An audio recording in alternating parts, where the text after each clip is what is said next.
हाय दोस्तों, नमस्कार। मैं आपका साथी सहयोगी राजीव कुमार। आज बात करेंगे हम लोग मेटावेल के कॉइन सीएस और उसको लेकर के बहुत बड़ा सवाल है। क्या सीएस कॉइन का वजूद जो है कि खत्म होने वाला है? दूसरा सवाल है कि सीएस कॉइन इतना क्रेश क्यों किया? तीसरा सवाल है कि सीएस कॉइन का जो लिस्टिंग दिसंबर में होने वाला था वो दिसंबर में नहीं होकर के 2026 के H1 में क्यों शिफ्ट हुआ? तो चलिए आइए जानते हैं। लेकिन उससे पहले जान लीजिए कि ये वीडियो मेरा सिर्फ इंफॉर्मेशन पर्पस के लिए है। मैं किसी को इन्वेस्टमेंट के लिए सजेस्ट नहीं करता हूँ। इंफॉर्मेशन बेस्ड है। जैसे ही ऊपर से इंफॉर्मेशन आया है उसी बेस्ड पे मैं ये वीडियो बना रहा हूँ। तो बात करते हैं, सीएस कॉइन का वजूद क्या खत्म होने वाला है? क्या सीएस कॉइन इतना डंप क्यों हुआ, उस पर बात करेंगे। सबसे पहले ये बात जान लेते हैं कि दिसंबर में दो एक्सचेंजर पे सीएस कॉइन लॉन्च होने वाला था और वो था बायबिट और ओकेएक्स।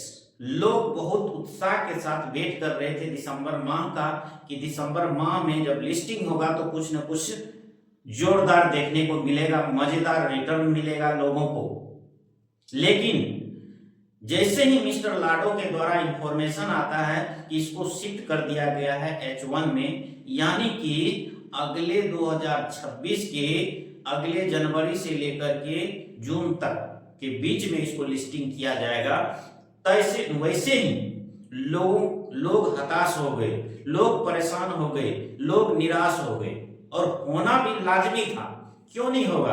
आज लोग 1.5 साल से बैठे हुए हैं, कोई इनकम नहीं है किसी भी प्रकार का, उसके पास पैसे कमाने का कोई स्रोत नहीं है, कोई भी तरह का रॉयल्टी नहीं मिल रहा है, कोई भी तरह का बेनिफिट नहीं मिल रहा है। मैं सपोर्ट करता हूं, मैं उनके बात से एग्री हूं।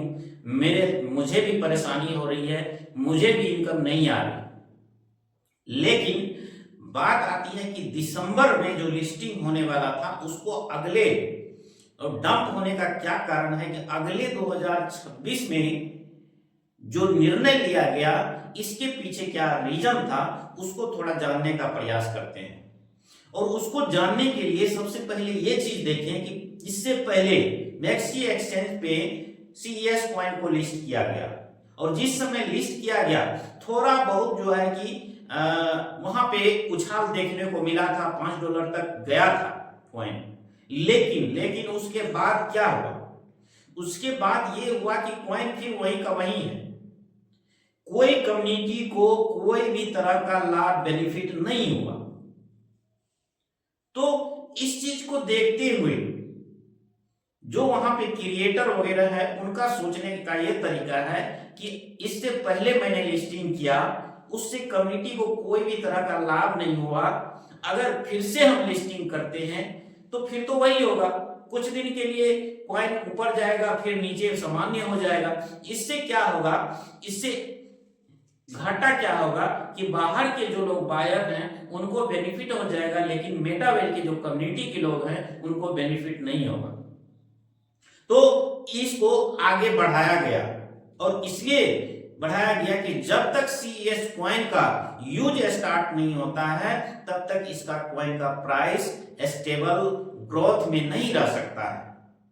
इसलिए इन्होंने डिसीजन लिया कि अब सीएस कॉइन पे पहले प्रोजेक्ट को लाया जाएगा, इसके बाद सीएस कॉइन को लिस्टिंग किया जाएगा और तत्काल के लिए हमारा डब्ल्यू जो है कि अपना एक्सचेंज जो है मेटावेल का जो एक्सचेंज है उस पे हम लोग एक्सचेंज कर सकते हैं। तो मेरे दोस्त, जैसे कि हम सबको पता है कि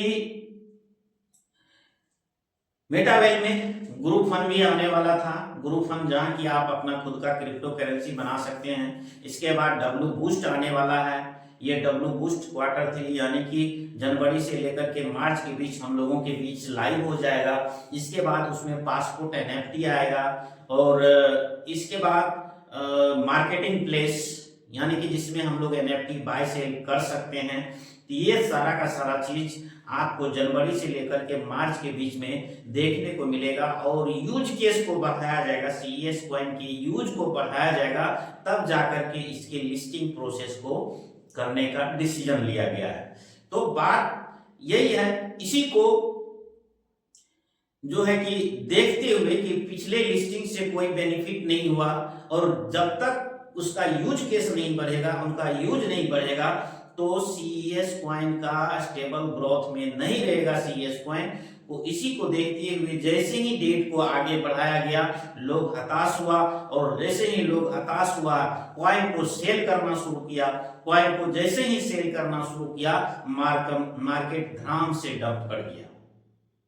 अब आप यहां पे आप एक अपॉर्चुनिटी के रूप में भी इसको देख सकते हैं, या तो आप बस, हमारा सजेशन यही रहेगा, जिनके पास भी अगर कॉइन है, चाहे जितना भी कॉइन है, हमारे हिसाब से अगर होल्ड करके रखते हैं तो बेहतर रहता है। वैसे तो आपका प्रॉपर्टी है, आपका कॉइन है, मर्जी आपका है, आप जो मर्जी वो कर सकते हैं अपनी प्रॉपर्टी के साथ में।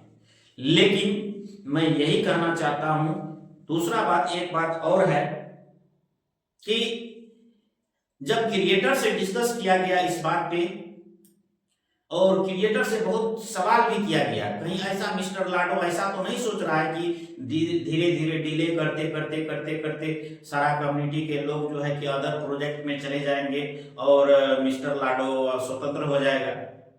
लेकिन ऐसा कुछ भी नहीं है। मिस्टर लाडो का कहना है कि मैं इस प्रोजेक्ट को एकदम 100% लीगल प्रोजेक्ट बनाना चाहता हूं, जो कि हर एक कंट्री में चले, हर एक कंट्री के गवर्नमेंट इसको ऑथराइज करे, इस टाइप का प्रोजेक्ट बनाना चाहता हूं।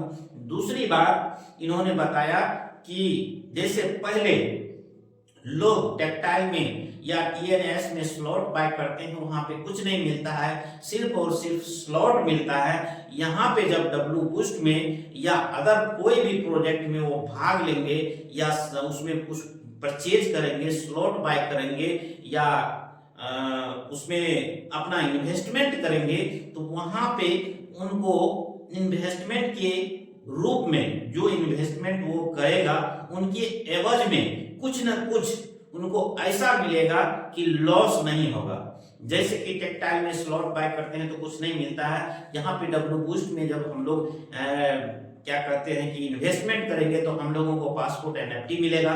पासपोर्ट NFT जिस वैल्यू का होगा उसको आप सेल करके, जब आप पैसा नहीं कमा पाएंगे तो उस NFT को सेल करके आप अपना मूलधन निकाल सकते हैं।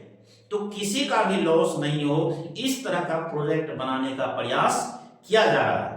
जैसे कि हमें इंफॉर्मेशन है, तो ये सारी बातें हैं। रही बात CES खत्म होने की, तो ऐसा कोई भी चांस नहीं है कि CES कॉइन खत्म होने वाला है। CES कॉइन बढ़ेगा, 100% बढ़ेगा और लीगल तरीके से बढ़ेगा।